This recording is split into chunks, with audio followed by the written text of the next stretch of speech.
He's out after 4 years in prison for assaulting my boss when he caught me cheating. Now I'm alone and my kids hate me.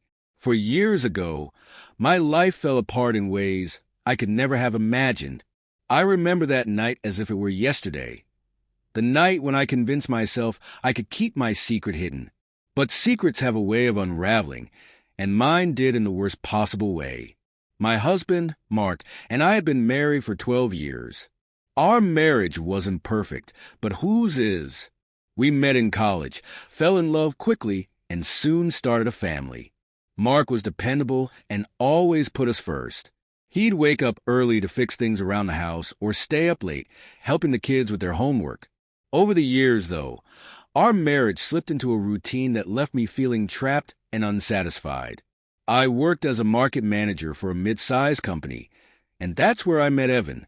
He was my boss. Charming and confident, the kind of man who commanded attention. What began as harmless flirting turned into a full-blown affair. At first, it was thrilling. Secret meetings, stolen glances, and late-night texts that made me feel alive for the first time in years.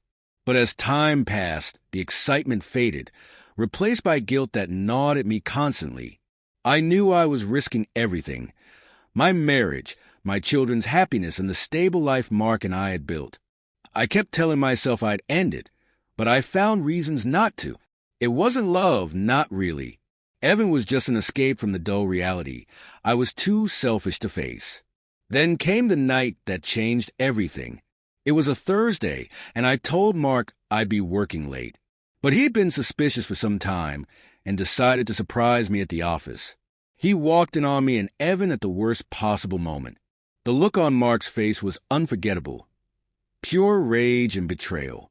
He lunged at Evan, punching him until security intervened. Evan was badly hurt, and Mark was arrested on the spot. He was later charged with assault and sentenced to 4 years in prison. In the days that followed, I tried to reach out to Mark, to explain, to apologize, to do anything that might make it right. But he refused to speak to me, and I couldn't blame him. His friends and family turned against me, making it clear that they held me responsible for what had happened.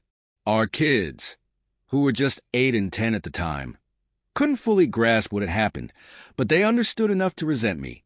With Mark in prison, I had to step into the role of a single parent. But no matter what I did, my children rejected me.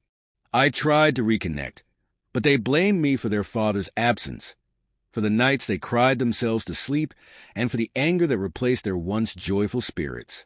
I couldn't even look at myself in the mirror without feeling disgusted. The affair ended immediately, but the damage was already done.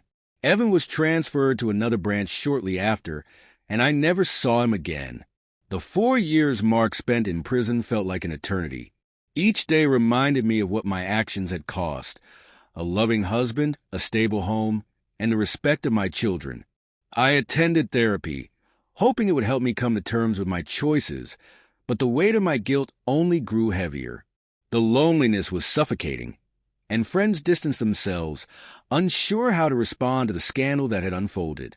I tried to keep the house running, making sure the kids were cared for, but their coldness cut deeper than any words could. When Mark was released, I had no idea what to expect. I thought maybe we could talk, or at least find a way to co-parent for the children's sake.